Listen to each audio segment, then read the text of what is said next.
léegi yéen tamit wane leen ne nekk dans de bonnes conditions pour ngeen mën a liggéey seen liggéey normal la. très bien retard na ngeen ko bàyyi. tardé na ngeen ko bàyyi. absenté na ngeen ko bàyyi. gedd na ngeen ko bàyyi. nekk foofu di politique. politicienne na ngeen ko bàyyi te bu ngeen nekkee foofu di liggéey. très bien looloo civilisé. Gaye sànq ñu ngi doon junju kaaw Ndeye Saly Diop Dieng fële ca haute cour de justice ak commission d'instruction bi mu doon jàkkaarloo naka tey jii ginnaaw bon koo déglu ba noppi nu koy toppee li détournement de fonds publics. Elle a versé plus de 57 millions de francs CFA à la CDC qui a permis d'éviter un mandat de dépôt et de rester en liberté sous contrôle judiciaire. Donc loolu nanu daal di mën a nanu mën a tënk ci jàkkaarloo bi doxoon kii di Ndeye Saly Diop Dieng ak la commission d'instruction bu haute cour de justice ginnaaw ba ñu ko toppee li détournement de deniers publics moom daal dinay cautionné lu tollook 57 millions wala lu ko ëpp fële ca caisse dépôt et de consignation loolee tax mu am lii di liberté sous contrôle judiciaire maanaam kenn placé wu ko sous mandat dépôt donc Vito loolu moo bees ci mbirub Ndeye Saly Diop. waaw Ndeye Saly Diop Dieng.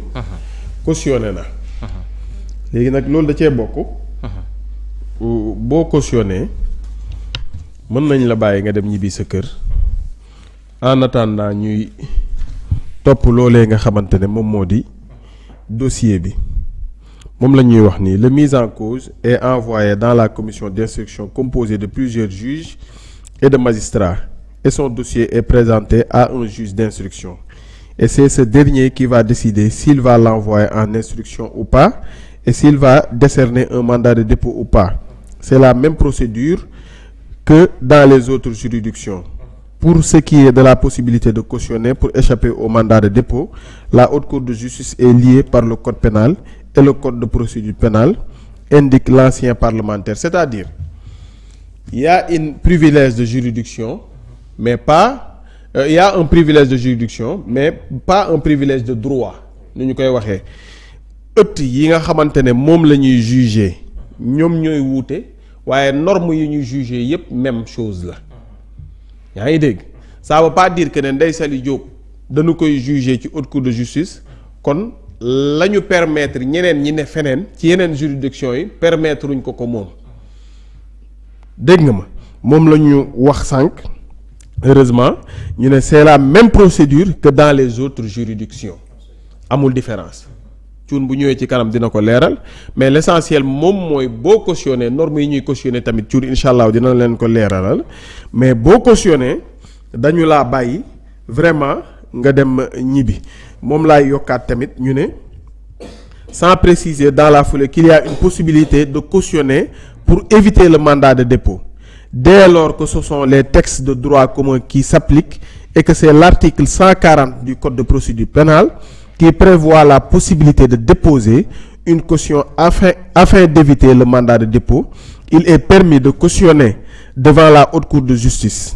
Mais cette procédure est laissée d'appréciation souveraine du juge d'instruction qui va décider s'il va, oui ou non, accepter le cautionnement prévu. Il faut savoir un éclairage que partage l'ancien député Théodore Montel. Pour le spécialiste des questions parlementaires, la procédure d'instruction devant la commission d'instruction de la Haute Cour de justice est la même que celle devant les autres juridictions de droit commun. Foofu am solo ñu ne la procédure d'instruction devant la commission d'instruction de la Haute Cour de justice est la même que celle devant les autres juridictions de droit commun yaa ngi may dégg ñu ne fii ba tey la procédure normale qui sera appliquée devant la Haute Cour de justice d'autant plus que devant la commission d'instruction c'est des magistrats professionnels qui officient là-bas à défaut de lan noonu à défaut des règles spécifiques, c'est la procédure normale appliquée devant les juridictions de droit commun sera observée devant la Haute Cour de justice. C'est un privilège de juridiction et non un privilège de droit. Donc, foofu laa doon wër ñu ne à défaut de règles spécifiques, c'est la procédure normale appliquée devant les juridictions de droit commun.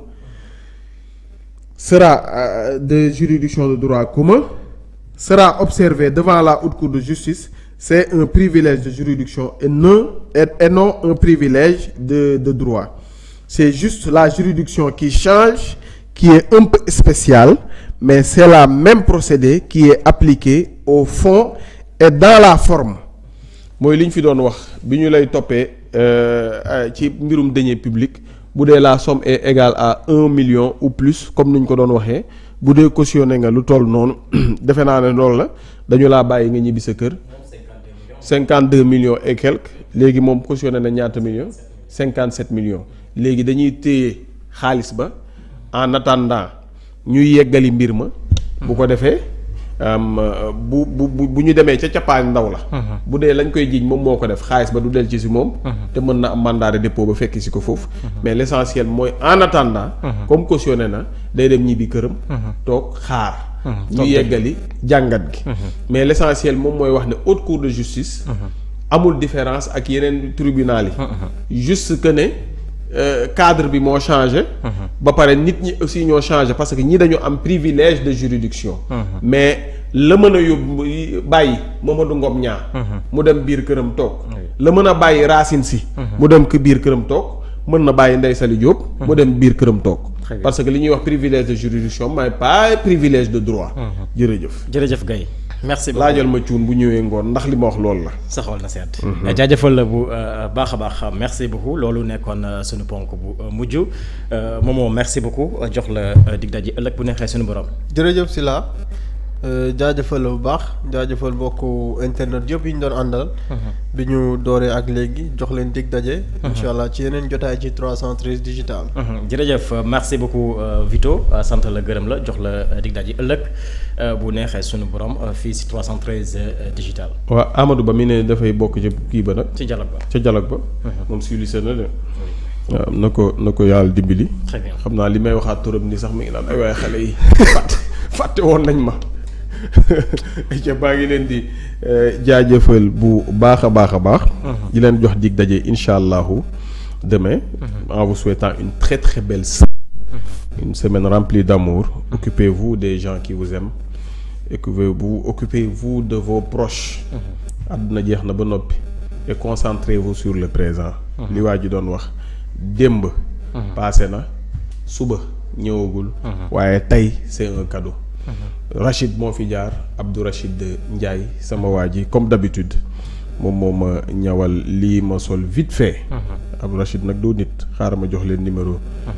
Rachid en attendant les événements suba di ñëw. 76 610 82 92. mooy numéro Rachid 76 610 82 92 ni ma kaa waxee à chaque fois.